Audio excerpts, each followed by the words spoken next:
Hi, I'm Annalisa, I'm Maggie. And I'm Nicole. and this is Unconditional, the podcast.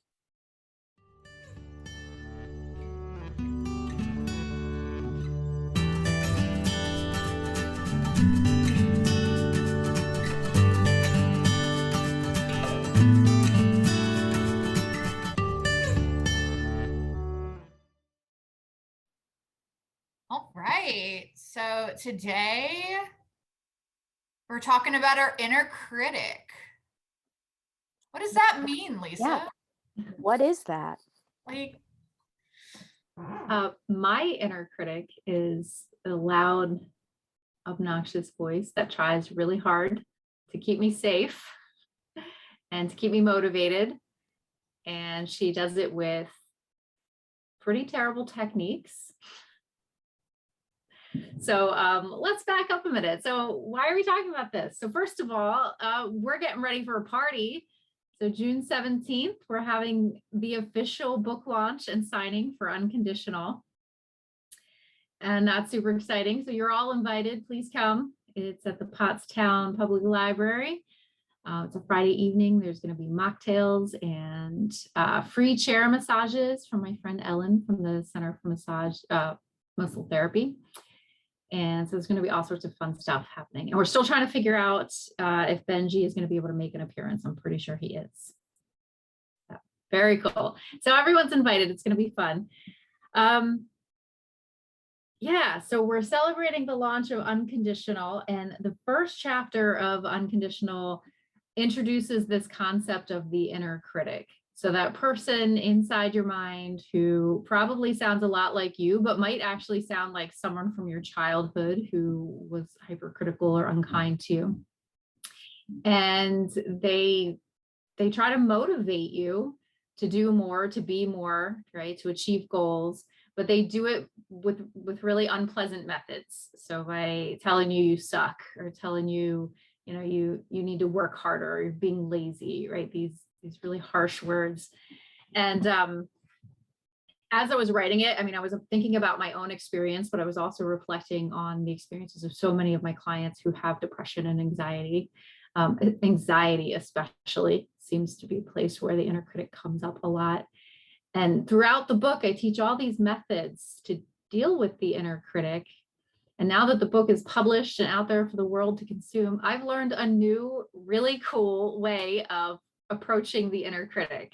And I'm like, okay, I wish I had learned this a year ago, but that's all right. So now we're going to provide some bonus content for folks who have read Unconditional. But first, I want to hear about your experiences with the inner critic. Can you sort of relate to what I'm saying? 110%. So the one thing that popped into my head when you were talking about the inner critic was the idea of imposter syndrome. So as a counselor, I don't know, Lisa, if you've experienced this, but especially as a new budding counselor, I have been met with a lot of that inner critic voice, like asking myself if, I'm a good enough counselor.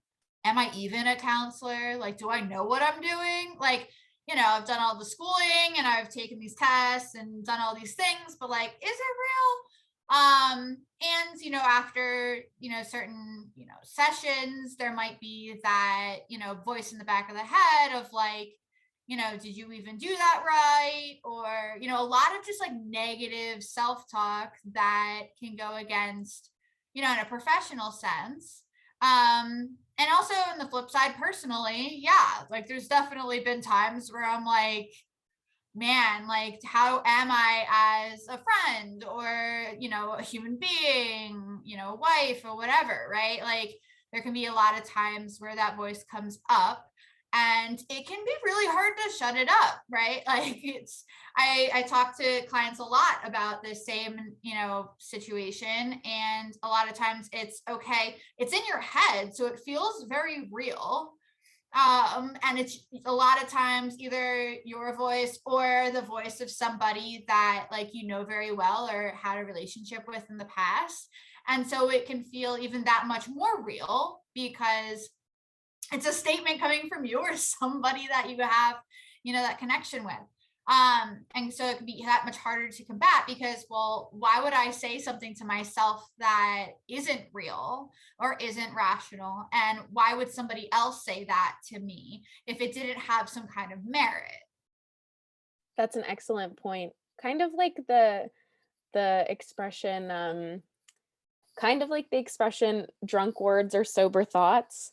Like subconscious thoughts are true thoughts for some reason. You know what I mean? Like, yes, for me personally, inner critic is just this annoying little intrusive voice that sounds like a buzzing bee, and I wish I didn't have to hear it. And it's like I'm in control of it, but it's like, am I really? I don't know. Because if I were, I would be able to just shut it off. My inner critic, I picture my inner critic as like Gusteau from Ratatouille, you know? When I start saying mean things to myself, that's like a mean food critic about how bad my food tastes. I'm like, no, no, anybody can do it. It's just you have to put your mind to it and you can't give up on it, right? That's awesome. You're a step ahead of me already. So you've already learned some great ways to deal with your inner critic. So I think it might be helpful to learn a little bit about why we even have an inner critic. So from an evolutionary standpoint, it wasn't that long ago that we were dealing with some pretty serious, immediate, high risk dangers in our environment, right? The bear in the woods, right? The cave lion, whatever. Um, so things that really could harm us and very quickly. So we developed this part of the brain that alerts us to dangers, whenever there's a possibility, whenever our conscious mind isn't necessarily looking for it, our subconscious mind is still on alert to help us identify dangers and make ourselves safe. Well, so now in modern day society, the kind of dangers that we deal with are very different, right? Most of us are not hiking through the woods trying to avoid bears. But what we are dealing with is what's called the threat to self, or the threat to self-identity. So we don't want to be judged by our peers, right? We don't want to lose our place in society, our standing in society. We want the people around us to respect us and love us. And that's what helps us to stay safe in this interconnected society we live in. So if we start to make a mistake, right, to step over a boundary or do something that could potentially threaten our standing among our peers, the inner critic jumps up and says, hey, you jerk, knock it off, because they're trying to keep us safe, right? Trying to keep us from making that mistake with our peers. I'm not saying that our critic is doing a good job of this. It's probably a fallible method, but that's what she's doing in there, right? She's trying to keep us from making the kind of mistakes that would threaten our relationships with the people around us, and therefore threaten our sense of self and sense of safety in our peer groups. It does make a lot of sense. Like, I think of the idea of, okay, we don't have mountain lions that are like coming at us typically. I mean, depending on where you live and, circumstances, but I don't currently. The only thing I got is alpacas that might, hiss at me a couple of times, but that's about it. And so the idea, like how you just explained that, relating it to, maybe those thoughts of not doing well in your relationships, it makes sense that it would be like that fire under your butt to try and do something better, right? To better yourself in that, that part of your life.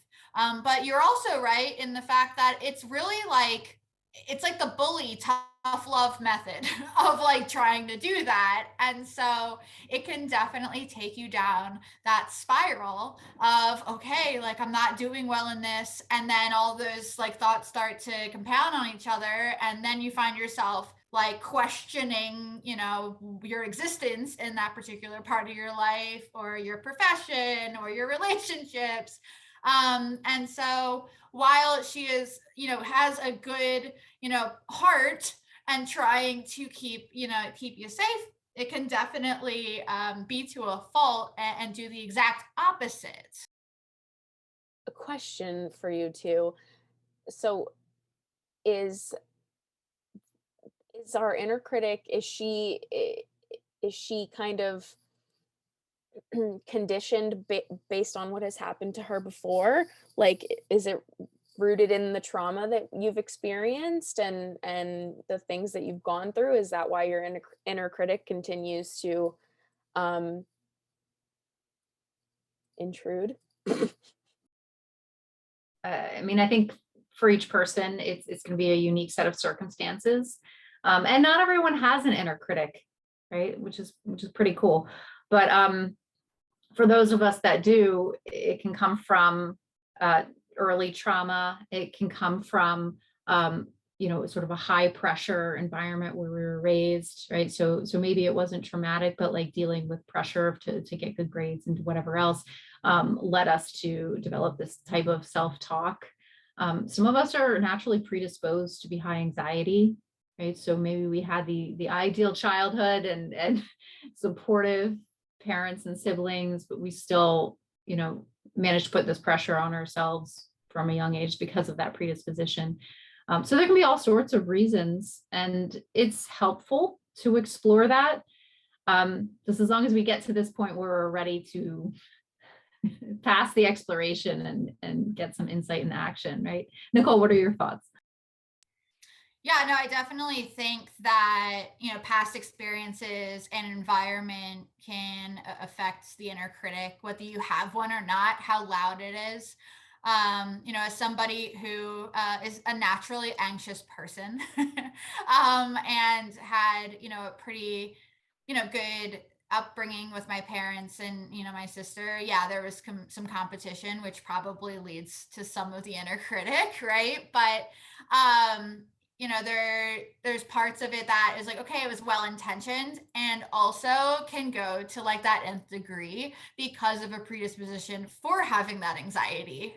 So there can be that healthy sibling competition, or even your parents or guardians like really trying to get you to succeed and be productive, or do the best that you can do in your career, or just being a human being on earth. But like, it can get to the point of that self pressure that adds to it, right? So okay, you can do great at school, and then in my little anxious brain, like, that part is like, oh, but we have to be the best, right? And if that doesn't happen, then that inner critic has a great segue in of like, ooh, I know why. Like, like, maybe you're not cut out for this, or maybe this isn't the right career for you, or maybe all those people who told you were doing well were lying, or like whatever. And then it's like, okay, hold on a second, like, where did that come from? And then leads to some of that questioning. But some people, my sister is a great example, she can hear those things and be like, whatever, like, I know that this is what I'm good at, and like, you can pipe down over there, right? So two very different personalities coming from the same environment, but with a different predisposition. So for sure, I think that there's parts of the environment that can make it that much more heightened, but there's also protective factors that can help make that inner critic maybe smaller or really non-existent. Feeling anxious, stressed, or overwhelmed? Join local Montgomery County author and animal-assisted therapist Annalisa Smithson for a 21-day journey of compassionate, playful self-discovery. Readers will relish this timely, easy-to-digest pilgrimage of self-love, which Smithson offers through 21 snack-sized chapters that can be easily digested before breakfast.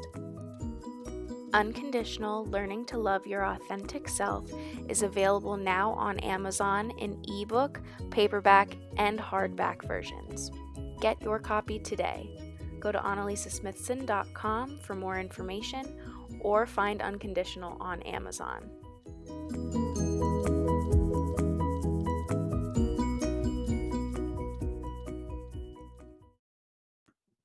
As always, when it's a question of nature versus nurture, the answer is a little of both. Kind of depends. It's so unsatisfying, right? That's so much of psychology and the answers that we have. Yeah, it depends. It's really personal. Okay, so how do we deal with the inner critic? Once we acknowledge that she's in there bullying us and we've decided that we don't want that in our lives anymore, in our experience anymore, what do we do?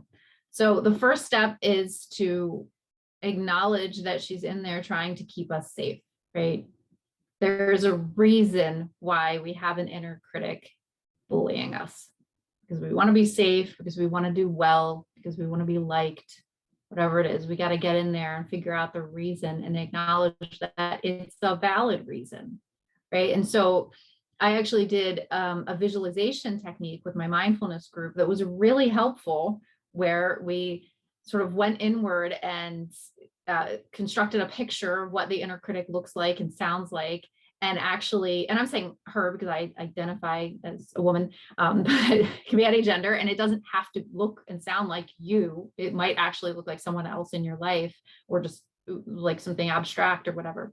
But anyway, so you find that inner critic, you acknowledge that they're trying to help you, and you thank them, and you offer them compassion, right? Like you're really working hard to keep me safe. Like that's, I can tell you're struggling. I'm here for you. And then this is the part that I did not write about in my book because it never occurred to me before, but this is so, so helpful. And I want to give credit to Kristen Neff and who's the person that wrote the book with her? The book on self-compassion, Dr. Gerber, I think it is. But anyway, so they're the ones who came up with this concept. So then you want to start to construct your inner compassionate. So that part of yourself that is willing to help you tackle the same problem that the inner critic is trying to tackle, but do it through loving kindness, right? So once the inner critic is given permission to sit back, then the inner compassionate can take the wheel and start to offer you love and support and say, okay, yeah, you do want to excel at school, right? You do want to get really good grades. I acknowledge that that's valid, and also that's a really tough thing to do. And I see how hard you're working. And it's okay if you don't achieve every one of those goals. I'm still going to love you. So my teacher, she invited us to like figure out, what does the inner compassionate look like, sound like, and how do they talk to you? And I went back to a nickname that my dad and actually my oldest brother used to call me, and every once in a while they still do. They call me Squeaklet because I'm the youngest in the family. And now that I'm a grown adult, like most people don't call me that, and I don't typically call myself that. But in this visualization technique, my inner compassionate called me Squeaklet, and it was just this wonderful, warm, fuzzy feeling, like treating myself with the tenderness that my dad and my big brother would have treated me when I was like a little kid.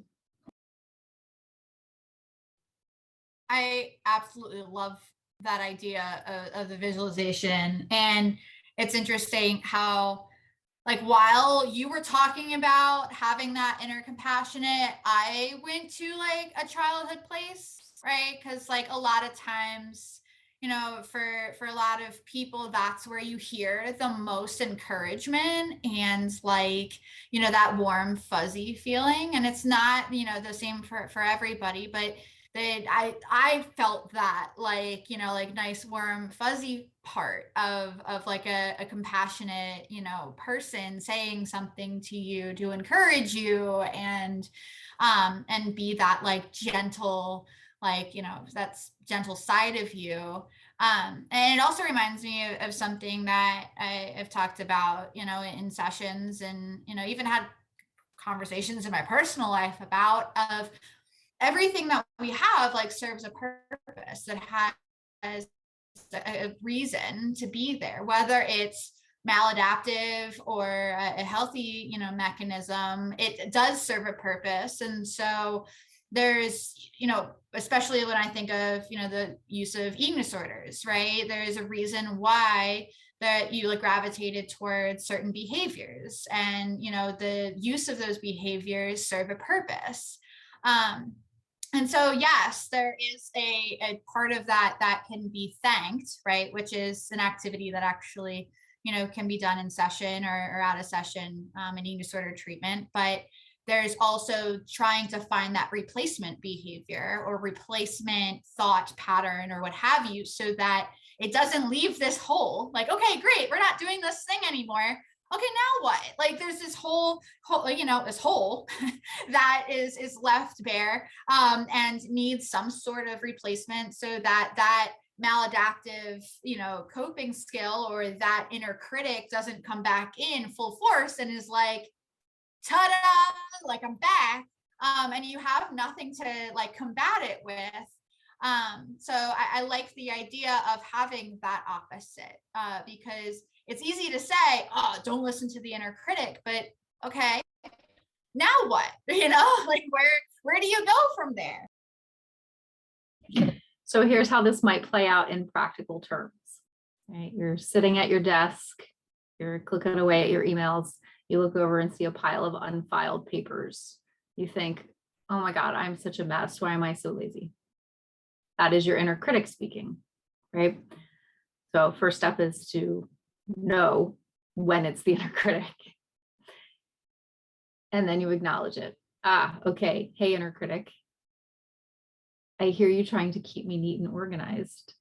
That really is good for me. It makes me feel better. It makes me feel more productive, right? So I appreciate that. Thank you. You can sit back now, and my inner compassionate is going to help. And my inner compassionate is going to say, you are working really hard at this other task, you know, the answering your emails or whatever. And even though you'd like to get that other job done right now, it's really hard to do 2 jobs at once. So it's okay. I give you credit for what you're doing, and that other thing can wait. So I hope that was helpful. Okay, I want to invite our listeners to spend some time journaling or making some art or just thinking about what your inner critic looks and sounds like, and also what your inner compassionate looks and sounds like.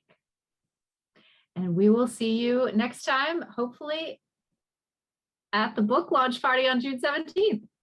Yes, and if you do want to attend that event, you can go to our Facebook page at Unleashed Counseling. We have an event for it, and there's a direct link to the invitation where you can sign up so we can keep track of things on our end. Bye.